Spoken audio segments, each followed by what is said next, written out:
Head day fertility అమ్మ అనే పిలుపుకు శ్రీకారం చుట్టండి. పొందండి ఉచిత మొదటి కన్సల్టేషన్, మొదటి స్కాన్. సంప్రదించండి 8880747474.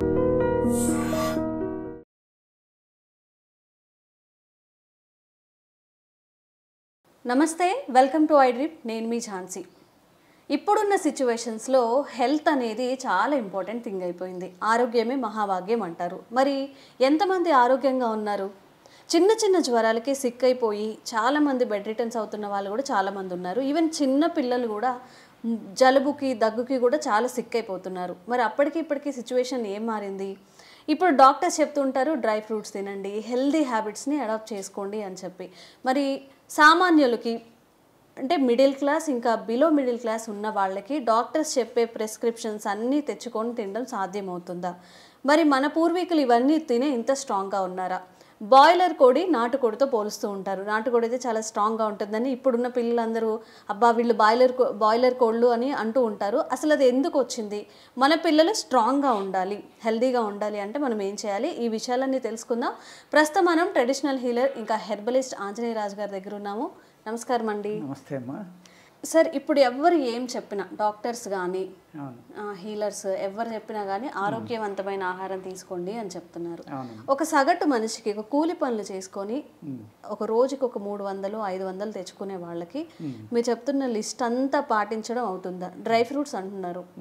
ఇంట్లో నలుగురు ఉన్నప్పుడు కనీసం ఒక 5,000 లేదే కనీసం ఒక పావు కేజీ తీసుకున్నా కానీ వాళ్ళకి ఒక 5,000 అవ్వందే బడ్జెట్ అవ్వదు. మళ్ళీ రైస్ అంటారు. కూరగాయలు కూడా మంచిగా పెస్టిసైడ్స్ లేకుండా తినాలి అంటారు. ఇలా తినాలి అంటే మన వాళ్లే కాదు, మన సంపాదన కూడా సరిపోదు. మనకు వచ్చే సంపాదన అంతా ఫుడ్ కోసమే ఖర్చు పెట్టాల్సి ఉంటుంది. మరి ఏంటంటారు, ఏం చేస్తే మంచిది అంటారు? అంటే సంపాదన అంతా ఫుడ్ కోసం ఖర్చు పెట్టాలి, ఓకేనమ్మా, అది కరెక్టే. మీరు ఆ జాగ్రత్త తీసుకోలేదనుకోండి, ఒక ఫీవర్కి కూడా మీరు హాస్పిటల్లో జాయిన్ అయితే ₹1,00,000, 50,000, 2,00,000 బిల్లు వేస్తున్నారమ్మా. అది సుఖంగా ఉంటుందా మీకు? ఇది సుఖంగా ఉంటుందా? ఫస్ట్ ఆలోచించుకోవాల్సింది అదమ్మా. సెకండ్ థింగ్ ఏంటంటే, మోస్ట్ ఆఫ్ ద పీపుల్ అవకాశం ఉన్నా కూడా ఇప్పుడు సిటీలో అంటే మీకు బయట దొడ్డి లేదు, లేకపోతే సాయిల్ లేదు, కాంపౌండ్ లేదు, అపార్ట్మెంట్లో పెరుగుతున్నాం, అక్కడ మనం పండించుకోవడానికి అవకాశం లేదు, ఉండదు. కానీ పల్లెటూరులో మోస్ట్ ఆఫ్ ది పీపుల్కి అవకాశం ఉందమ్మా. మోర్ దాన్ 50-60% పీపుల్కి అవకాశం ఉంది. వాళ్ళు పండించుకోవచ్చు కదమ్మా. కొంతవరకు పండించుకోవచ్చు, కొంతవరకు, అంతా కాదు, పండించుకోవచ్చు. అదేవిధంగా మీరు అడిగారు, చాలా నిజం అందులో. ఎందుకు అంటే మంచి ఫ్రూట్స్ తినండి, లేకపోతే మంచి కూరలు తినండి, మంచి డ్రై ఫ్రూట్స్ తినండి, ఈ పూట ఇది, ఆ పూట అది తినండి డైటీషియన్, న్యూట్రిషన్ లేకపోతే డాక్టర్లు చెప్పేస్తారు. ఆయిల్స్ మార్చండి అని కూడా చెప్తున్నారు. ఒక గానుగ నూనె మనం వాడాలంటే 1 కేజీ 1 లీటర్ వచ్చేసి 500 దాకా ఉంటుంది సార్, పల్లీల నూనె అని చెప్పి. మరి ఇంతకు ముందు అంత కాస్ట్ లేదు, ఇప్పుడు కాస్ట్ పెరిగిపోయింది. ఒక్క విషయం అమ్మ, ఇక్కడ ఒక సీక్రెట్ ఏంటి అంటే, మీకు పల్లి గింజలు కొనాలంటే కేజీ ₹150 ఉందమ్మా. నువ్వులు కొనాలంటే ₹200 ఉందమ్మా. మీకు 30% ఆయిల్ వస్తుందమ్మా అందులో, 25-30%. అంటే మీకు 1 లీటర్ ఆయిల్ రావాలంటే 3 కిలోల మీరు పల్లి గింజలు కొనాలి. పోనీ ₹100 ఉందనుకోండి అమ్మా, ₹300 మీరు ఖర్చు పెట్టాలి. ప్లస్ దాంట్లో గానుగులో వేసి ఆడించాలి, దానికి మళ్ళీ కేజీకి ఎంత అని వాళ్ళకి ఇవ్వాలి. ₹350-360 అయిపోతుందమ్మా లీటర్ ఆయిల్కి. మరి 150కి 200కి ఎలా అమ్ముతున్నారమ్మా? అది ఎప్పుడైనా ఆలోచించారా మీరు? మరి ఎలా అప్రూవ్ చేస్తున్నారు సార్ ప్రభుత్వం? అంటే మీకు అందులో మీరు తాగే ఆయిలేనా? నేను అడిగే క్వశ్చన్కి సమాధానం చెప్పండి. అది తాగితే మీరు ఏమవుతారు? అప్పుడు మీకు ఏదో తేడా వచ్చింది, హాస్పిటలైజ్ అయ్యారు. సార్, ఆ మధ్య కాలంలో జంతువుల కలయిబరాలు ఇప్పుడు ఏవైతే ఉంటాయో ఆ ఎముకల్ని బాయిల్ చేసి దానివల్ల వచ్చేది కలుపుతున్నారని చెప్పేది, వనస్పతి కానీ ఇవి కలుపుతున్నారని చెప్పి వచ్చాయి న్యూస్. బట్ కొనుక్కోకుండా ఉండట్లేదు, అవి యూజ్ చేయకుండా ఉండట్లేదు. అవునమ్మా, అందుకే నేనమ్మా అక్కడ ఫైనాన్షియల్గా మనం లెక్కేస్తున్నాం. ఫైనాన్స్ని మన జీవన విధానం, మన హాస్పిటలైజేషన్ అయితే అయ్యే ఖర్చుని మీరు ఎందుకు పోల్చుకోవట్లేదు? అంటే ఇప్పుడు మోడీ గారు వచ్చాకని, లేకపోతే రాజశేఖర రెడ్డి గారు వచ్చాకనో, అంతకు ముందరో తర్వాత ఈ ఇన్సూరెన్స్ అనేది, లేకపోతే హాస్పిటల్ ఖర్చులు ఇవ్వడం అనేది అనేక గవర్నమెంట్లు మొదలుపెట్టినాయి కాబట్టి పర్వాలేదమ్మా. లేకపోతే ఒక సామాన్యుడు రోజుకి 500 మీరు చెప్పుకున్నట్టుగా కూలికి తెచ్చుకునేవాడు, నెలకు ఒక 10-15 వేలు సంపాదించుకునేవాడు, ఈ హాస్పిటలైజేషన్కి ఎంత ఖర్చు పెట్టాలంటే అయ్యే పనేనా అది? అవ్వదు కదా. అవనప్పుడు మీకు ఎంత ఇది అవుతుందండి, అక్కడ చాలా ఇబ్బంది అవుతుంది కదా. దాని నుంచి బయటపడాలంటే మనం కంపల్సరీగా వాడుకోవాల్సిందేనమ్మా, ఇంట్లో పండించుకోవాలి. ఇప్పుడు టెర్రస్ గార్డెన్ అని అనేక మంది పెట్టుకుంటున్నారు, బాల్కనీస్లో 4 కుండీలు పెట్టుకుని ఏదో ఆకుకూరలు పండించుకుంటున్నారు. అట్లీస్ట్ మనం తినే దాంట్లో కొంతైనా సేఫ్ సైడ్కి వెళ్ళాలమ్మా. అలాగా ఇక్కడ మనం ఈ 500 పెట్టి కొనుక్కుంటే ఎంత అయిపోతుంది, నా బడ్జెట్ సరిపోవట్లేదని ఆలోచిస్తున్నాం తప్ప ఇది డ్రై ఫ్రూట్ తినమని నేను చెప్పనమ్మా. వేరుశెనగ గుళ్ళు కొనుక్కోండి, వేరుశెనగ గుళ్ళు చౌకగానే దొరుకుతున్నాయి కదా. 1 కేజీ 150 నుంచి 200లో దొరుకుతాయి కదా మీకు. బయట అయితే సీజనల్గా కొనుక్కుని నిల్వ చేసుకుంటే ఇంకా తక్కువ దొరుకుతాయి బాగా. దాన్ని మీరు ఉండలుగా చేసుకుని తినండి, బెల్లం వేసుకుని. లేకపోతే నానబెట్టుకుని దాన్ని మళ్ళీ ఉడికించి కొద్దిగా ఆ పైత్యం చేయకుండా కొద్దిగా నెయ్యి ఏదో వేసుకుని తడి పొడిగా వేపించుకుని తినండి. కావలసినంత ప్రోటీన్ అందుతుంది మీకు. డ్రై ఫ్రూట్ తినాలనే లేదు, డ్రై ఫ్రూట్లో ఆ 1000 రూపాయలు 2000 3000 పెట్టుకుని వాటిలో ఏముంటుందో ఈ వేరుశెనగలో అంతకంటే మంచి ఫుడ్ ఉంటుందమ్మా, మంచి ప్రాపర్టీస్ ఉంటాయి, అది తినండి. ఎందుకు తినకూడదు? అలాగా ఫ్రూట్స్ తినమని చెప్తూ ఉంటారు, ఫ్రూట్స్ తినమంటారు. హైదరాబాద్లో నిజంగా ఒక యాపిల్ లేకపోతే ఇప్పుడు ఈ సమ్మర్ సీజన్లో కొన్ని పండుగలు కూడా స్టార్ట్ అవుతున్నాయి. ఇప్పుడు కొనాలంటే నార్మల్గా ఒక 20 రూపీస్ దొరికేది ఇప్పుడు 100 రూపీస్ చెప్తూ ఉంటారు. మరి సమ్మర్ కూడా వచ్చేస్తుంది, మరి దానికి ఏదైనా ఆల్టర్నేషన్ ఉందా? ఫ్రూట్స్ కూడా ఆల్టర్నేషన్ మనం జాంకాయ తినొచ్చు కదమ్మా.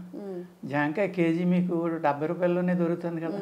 యాపిల్ కన్నా జాంకాయలో ప్రాపర్టీస్ ఎక్కువ ఉంటాయి, జాంకాయలో విటమిన్ సి ఎక్కువ ఉంది, దానివల్ల బాడీకి రెసిస్టెన్స్ పవర్ పెరుగుతుంది, పిల్లలు కూడా ఆరోగ్యంగా పెరుగుతారు. మీరు అన్నట్టుగా బాయిలర్ కోడి చికెన్, ఇప్పుడు బ్రాయిలర్ కోడి మామూలు నాటుకోడి డిఫరెన్స్ ఏంటంటే మీరు ఓట్స్ కెలాగ్స్ అనేవి మానేసి అటుకులు తినండి అమ్మా, మరమరాలు తినండి. వీటి రేట్ ఎంత ఉందో వాటి రేట్ ఎంత ఉంది. ప్లస్ అవి నిల్వ పదార్థాలు అవి బయట దేశాల నుంచి వస్తున్నాయి, అందులో మోస్ట్ ఆఫ్ ది ప్రోడక్ట్స్ ఇతర దేశాల నుంచి వచ్చినాయి. ఫ్యాషన్ అయిపోయింది అది, అదొక అలవాటు కింద అయిపోయింది. ఏది మేము అమెరికా ఫుడ్ తింటున్నామని చెప్పుకోవడం గొప్ప అనుకుంటున్నాం తప్ప అది ఎప్పుడు తయారు చేశాడు, ఎన్ని నెలలకు వచ్చింది, ఎన్ని సంవత్సరాలు మనం ఇక్కడ వాడుతున్నాం. మీరు ఫ్రెష్గా వచ్చి కిరాణా కొట్లో దొరికి అటుకులు ఎందుకు వాడుకోరు? రోడ్డు పక్కన ఒక బఠానీలు కానీ, ఒక శనగలు కానీ, ఒక మరమరాలు కానీ ఎందుకు తినరు? నిజంగా ఇంతకు ముందు చిరుతిండ్లు అంటే అవే ఉండేవి, అవి తినడం వల్లే ఆరోగ్యంగా ఉన్నాం మనం. అవి తినడం వల్లే ఆరోగ్యంగా ఉన్నాం, మన పళ్ళు గట్టిగా ఉన్నాయి. ఇవాళ పిల్లోడికి మీరు స్వీట్ కార్న్ ఇవ్వండి తింటాడు, నాటు మొక్కజొన్న పొత్తి ఇవ్వండి దవడలా అవుతున్నాయి లేకపోతే గట్టిగా ఉన్నాయి నేను తిన్నా అంటున్నాడు. అది మన తప్పమ్మ, పేరెంట్స్ తప్పు. చిన్నప్పటి నుంచి అందులో ప్రాపర్టీస్ అద్భుతంగా ఉన్నాయి. ఇందులో ఇది హైబ్రిడ్ వెరైటీ, దీన్ని జీన్ మార్చి చేసిన వెరైటీ అమ్మది. అది తింటే మన జీన్ కూడా మారిపోతుంది, అనేక రకాల జబ్బులు వస్తాయి. అంచేత ఈ స్వీట్ కార్న్, బ్రాయిలర్ ఇలాంటి అసలు పుట్టిన 2 నెలలకి 35 రోజులకి 2 కిలోలు అవుతుందంటే అది న్యాచురల్గా పెరిగిందంటామమ్మా, దాని బ్రీడ్ న్యాచురల్లేనా? అదే నాటుకోడి మీరు తెచ్చుకున్న ఇంటికి పోనీ అయ్యో నాటుకోడిలో కూడా వనరాజా గిరిరాజా అని ఇంతంత అవుతాయి, అలాంటివి తీసుకొచ్చారు కొత్త బ్రీడ్స్. అయినా కూడా దాన్ని తీసుకొచ్చి మీరు ఇంట్లో పెంచుకున్నా కానీ 6 మంత్స్కి ఏమన్నా 1.5 కిలో 2 కిలోలు. నాటుకోడి మన పల్లెటూరులో కూడా అయితే అలా 1.5 కిలో ఎప్పుడు అవ్వదు, అది 6 నెలలు పెంచితే 1/2 కేజీ అయితే గొప్పది. మరి ఇది నెలలోనే మీకు 2 కిలోలు 2.5 కిలోలు, నెలన్నరలో 3 కిలోలు అవుతుందంటే న్యాచురాలిటీకి ఎంత దూరంగా ఉన్నాం. దాన్ని తింటే ఏంటమ్మా ప్రమాదం కదా. ప్రతి ప్రోడక్ట్లోని కూడా ఈవెన్ దూడలు పాలిచ్చేది కూడా, ఆవు కానీ బర్రె కానీ పాలిస్తే ఆ లీటర్ ఇచ్చి పాలు 2 లీటర్లు రావాలి కాబట్టి దానికి ఒక ఇంజక్షన్, గ్రోత్ ప్రమోటర్స్ అంటాం మనం. అది కూరలకాయ ఇంత కూర, ఇది ఇంత క్యారెట్ దుంప ఇంత, ఇంత బీరకాయ ఇంత బీరకాయ, గ్రోత్ ప్రమోటర్స్ అమ్మా ఇవన్నీ. దానివల్ల ఏమవుతుంది, నష్టాలు ఉంటాయి సార్ అవి మనం తినడం వల్ల. చాలా ప్రమాదం అమ్మా. మీరు అమ్మాయిలే చూసుకోండి, 9 ఏళ్ళు అవ్వకుండా మెచ్యూరిటీ వచ్చేస్తుంది, పెద్ద మనిషి అయిపోతున్నారు. పూర్వం 14, 15, 16 ఏళ్ళకి కూడా అవ్వకపోతే అవడం కోసం మందులు వాడేవారు. ఇప్పుడు వద్దని దండాలు పెడుతున్నారు పేరెంట్స్. మరి 15 ఏళ్ళకి రావాల్సిన వయసు 9 ఏళ్ళకి వచ్చేస్తే ఏమవుతుందమ్మా, గ్రోత్ స్పీడ్ అయిపోలేదా? వాళ్ళకి ముసలితనం కూడా తొందరగా వచ్చేస్తుంది కదా, అర్థమైంది కదా. అలా మనం పూర్వం ఏదైతే తినేవాళ్ళమో ఆ బఠానీలు, ఆ శనగలు అతి చీప్గా అద్భుతమైన వాల్యూస్, ఫుడ్ వాల్యూస్ ఉన్న ఫుడ్స్ అన్నీ మానేసి మనం ప్యాక్డ్ ఫుడ్కి వెళ్ళిపోవడం, అందులో ఏదో అద్భుతం ఉందని తినటం, కూల్ డ్రింక్స్ పిల్లలకి అలవాటు చేయడం, ఆ కూల్ డ్రింక్స్ తాగటం వల్ల మీకు ప్రూవ్ చేశారమ్మా, కోక్ కానీ థమ్సప్ కానీ అందులో ఒక కోడిగుడ్డు యొక్క షెల్ ఆ సొన తీసేసిన తర్వాత ఆ సీసాలో వేసి బాటిల్ మూత పెట్టేసి మీ ఇంట్లో పెట్టండి ఒక 6 నెలలు. ఒక 6 months తర్వాత షెల్ కనపడదు, కరిగిపోతుంది అందులో. ఓ ప్రూవ్డ్ అది. అంటే ఇప్పుడు మన బోన్స్కి కూడా అంత డేంజర్ ఉందా? మరి అంతే కదా, బాయిలర్ కోడిలేగా ఏవైనా ఏ కూల్ డ్రింక్స్ అయినా కానీ అంతే కదా. మరి పిల్లలు బాయిలర్ లేక ఒక నాటుకోడిలేగా ఎలా ఉంటారమ్మా? ఎక్కడ మార్పు వచ్చింది సార్ ఇప్పుడు? అంటే ఇప్పుడు మన అన్ని తెలియక కాదు, అప్పటి నుంచి ఎందుకు మనం మరి డిస్ట్రాక్ట్ ఎందుకు అయ్యాము? మన ఆహారపు అలవాట్లు ఒక అమృతం లాంటి ఆహారాన్ని భయపెట్టి పక్కకి నడపటం వల్లే మనల్ని, మన అలవాట్ల నుంచి మనల్ని దూరం చేయటం వల్లే ఇవాళ మల్టీనేషనల్ కంపెనీలు అన్నీ సక్సెస్ అవుతున్నాయమ్మా. దానివల్లే వాళ్ళ ప్రోడక్ట్ని అమ్ముకోగలుగుతున్నారమ్మా. అదే మీరు పూర్వం ఏముండేది, ఒక చిలగడదుంప, ఒక పెండలం, ఒక కంద, ఒక గుమ్మడికాయ, ఒక అనేక రకాల దుంపలు ఉండేవి, ఒక అరటికాయ, ఇటువంటివన్నీ పాకం పట్టుకుని తినేవారు శుభ్రంగా స్వీట్ కింద చేసుకుని. ఎంత అద్భుతంగా ఉందో తెలుసమ్మా. ఇప్పుడు బ్రెడ్ గ్రామ్ తెలియట్లేదు, ఓహో ఇలాంటిది కూడా ఒక రెసిపీ ఉందా అని చెప్పి. బ్రెడ్ గ్రామ్ హల్వాలు అంటారు, లేకపోతే ఇంకో హల్వా అంటారు, ఇంకో హల్వా అంటారు. మరి గుమ్మడి హల్వా చేసేవారు, బూడిద గుమ్మడి హల్వా చేసేవారు. బూడిద గుమ్మడికాయ ఇప్పటికీ స్వీట్లు వస్తున్నాయి కదా, అది ఏంటంటారు, ఆగ్రమిఠాయి అంటారు దాన్ని. మరి అది ఒక అద్భుతమైన ఫుడ్ అమ్మా అది. అందరూ బూడిద గుమ్మడికాయ రసం తాగేస్తున్నారు తప్ప అదే బూడిద గుమ్మడికాయతో స్వీట్ చేసి మీ పిల్లలకి ఎందుకు పెట్టరు? అదే గుమ్మడికాయ పంప్కిన్ ఇతర దేశాల్లో ఎంత ఎక్కువ వాడుతున్నారు వాళ్ళు, మన చేత మానిపించేశారు. రకరకాల ఫుడ్లు మన చేత తింటున్నారు. మీరు అదే యూఎస్కి వెళ్ళండి, వెస్ట్రన్ కంట్రీస్కి వెళ్ళండి, అనేక యూరోపియన్ కంట్రీస్కి వెళ్ళండి, గుమ్మడికాయతోటి ఒక 100 రెసిపీలు చేస్తారు. అవి అందరూ వాళ్ళు తింటున్నారు కదా. మా చిన్నప్పుడు అయితే కందదుంపలమ్మ, కందదుంపలు చిన్న చిన్న ముక్కలు కోసుకుని చక్కగాని వాటిని మంటలో కాల్చుకుని, పుల్లలకి ఏదైనా పచ్చి పుల్లకు గుచ్చి కాల్చుకుని ఉప్పు కారం చెంపుకుని తినేవాళ్ళం, నిమ్మకాయ పిండుకుని. అది ఇప్పుడు స్టార్ హోటల్లో అమ్మితే అదే ప్లేట్ 1000 రూపాయలు అయితే తింటాడు అక్కడికి వెళ్ళి. ఇలా తినరా అంటే చెప్పడేవాడు. అలాగే గుమ్మడికాయ, చక్కని గుమ్మడికాయ తీసుకుని దాన్ని ముచ్చికి జాగ్రత్తగా క్రాస్గా కట్ చేసి ఆ లోపల బురగంతా తీసేసి బెల్లం వేసి దానికి మళ్ళీ మట్టి చుట్టేసి మట్టి గుడ్డ మంటలో కాల్చుకుని తింటే అసలు అది చెప్పలేం దాని టేస్ట్. ఇవాళ మనం 1000-2000 పెట్టుకుని కొనుక్కొని ఏ స్వీటు సరిపోదమ్మా. ప్లస్ హెల్త్కి హెల్త్, అద్భుతమైన ప్రోటీన్ మీరు తింటున్నారు. ఆ బెల్లం అందులో కలపడం వల్ల కాల్షియం పెరుగుతుంది, ఐరన్ పెరుగుతుంది, అన్నీ పెరుగుతుంది. ఆ పంప్కిన్లో ఉన్న గుణాలన్నీ కూడా చక్కగా వస్తాయి. న్యాచురల్ కోల్ మీద తంపటేస్తున్నారు మీరు దాన్ని. నిజంగా మైట్స్ ఎలా పెరిగిపోయాయి అంటే సార్, ఆయన రీసెంట్గా ఒక ఇన్సిడెంట్ జరిగింది. మా ఆఫీస్లోనే ఒక సార్ ఉన్నారు, ఆయనకి షుగర్ ఉంది. సమ్ హెక్టిక్ వల్ల మార్నింగ్ నుంచి ఏం తినలేదు. ఫుల్ మైదాతో చేసిన ఒక సమోసా, ఒక యాపిల్.